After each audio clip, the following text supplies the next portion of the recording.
Assalamualaikum warahmatullahi wabarakatuh. Sobat Islami yang dirahmati oleh Allah, semoga kita selalu di dalam lindungannya. Kisah malam pertama bersama bidadari surga yang selalu perawan saat berhubungan intim. Di surga, kenikmatan hubungan intim bagi laki-laki akan sebanding dengan kekuatan 1000 lelaki. Untuk menjawab pertanyaan, apakah di surga ada hubungan kelamin? Apakah itu sama dengan pesta seks? Yang setiap laki-laki akan diberi 70 bidadari, lalu bebas melakukan semuanya, terutama dalam memenuhi kebutuhan syahwat. Agar tidak sesat, tonton video ini sampai habis.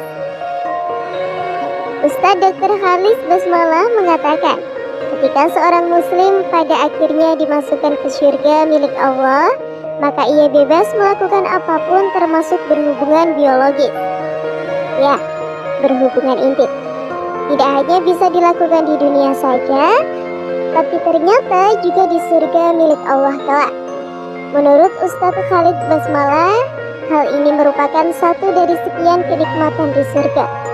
Allah mengatakan dalam surat Az-Zukhruf ayat 71, yang artinya, diedarkan kepada mereka piring-piring dari emas dan piala-piala, dan di dalam surga itu terdapat segala apa yang diinginkan.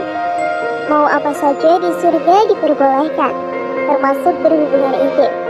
Ia kemudian mengisahkan tentang sebuah hadis dari salah satu sahabat Nabi Muhammad yang meriwayatkan kisah pertemuan Nabi dengan seorang pria ahli kitab.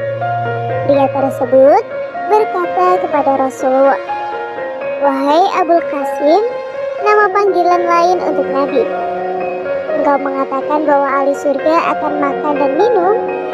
Rasulullah pun memberikan hal tersebut, bahkan menjelaskan dengan lebih detail. "Ya, demi zat yang jiwaku berada di tangannya, kamu sungguh akan diberikan kekuatan 100 lelaki dalam hal makan, minum, dan juga seks." Jelas Rasulullah. Menurut Ustadz Khalis Basmalah, sesuai dengan ucapan Rasulullah, hubungan biologis tetap ada di surga, namun berbeda dari sekilas kualitas dan kuantitasnya. Kuantitas bisa dilihat dari segi seseorang akan diberikan 100 kekuatan laki-laki. Jadi, satu orang bisa mengulangi hubungan seks berkali-kali. Selain kuantitas, akan ada kualitas kalau tidak. Tidak mungkin bisa berulang-ulang. Kata Ustadz Khalis Basmalah seperti dikutip dari kanal YouTube resmi miliknya, Khalis Basmalah Official. Riwayat lain pun mengatakan hal serupa. Misalnya dari sahabat Anas meriwayatkan seseorang mukmin diberi kekuatan sedemikian rupa dalam hal hubungan seks atau jimat. Ditanyakan kepada Rasulullah, apakah ia mampu melakukannya? Rasulullah menjawab, ia diberi kekuatan 100 orang pria. Jelas Ustadz Khalis Basmalah. Jadi pada intinya, seseorang kelak akan mendapatkan kenikmatan begitu besar di surga milik Allah Subhanahu wa Ta'ala, mulai makan, minum, hingga hubungan biologis. Bahkan Allah memberikan kekuatan berkali-kali lipat kepada manusia agar bisa merasakan nikmat lebih besar dari apapun yang disukai, termasuk berhubungan intim. Dalam satu ceramah yang viral di media sosial, Ustadz Zulkifli Muhammad Ali menyebutkan bahwa salah satu kesibukan lelaki di surga kelak adalah memecahkan perawan para istri-istrinya. Ketika di surga, pada saat laki-laki usai menggauli istrinya, malam pertama begitu perawannya telah pecah, lalu setelah usai berhubungan keperawanan, sang istri kembali lagi atas izin Allah, dan begitu seterusnya. Begitu suami membuka perawan istri dan sang istri dikembalikan lagi ke perawanannya. Ustadz Zulkifli dalam ceramah itu juga menyebutkan hadis Nabi yang berkaitan dengan hal tersebut. Disebutkan dalam salah satu kitab oleh Syekh Ibnu Admin Al-Jauziyah, Rasulullah bersabda, sangkar laki-laki ketika berdiri pada saat syahwatnya dating, maka akan terus berdirinya selama 70 tahun. Beda halnya kalau saat sekarang. Namun, kelak di surga semua usianya muda. Tidak ada capek. Semua kekurangan yang ada di dunia pada seseorang pada saat di surga akan Allah tiadakan semua kekurangan itu. Rasa sakit dan lemah selamanya tidak akan ada di surga. Ustadz Zulkifli juga menyebutkan wangi keringat penghuni surga begitu harum, bagaikan wangi-wangian kasturi. Dan begitu juga bau angin surga yang memiliki wangi kasturi, yaitu salah satu wangi harum yang paling dicintai oleh Rasulullah. Kenikmatan lainnya dalam surga juga disebutkan dalam sebuah riwayat, setiap keinginan yang baru saja berbesit di hati, maka keinginan itu pun hadir di dalam sekejap mata. Karena di dalam surga tidak ada lagi batas bagaimana di dunia. Di surga khusus Allah ciptakan bagi hamba-hamba pilihan untuk memenuhi kebutuhan nafsunya. Dan di sana mereka bebas mau berbuat apa saja. Tidak ada larangan lagi. Ustadz Zulkifli juga menyatakan, dalam surga tidak ada malam, sepanjang hari selamanya siang. Matahari di surga tidak membuat kita kepanasan. Sinarnya sejuk dan dingin sepanjang hari. Terkait salah satu ustadz dalam ceramahnya menyebutkan adanya pesta seks di surga.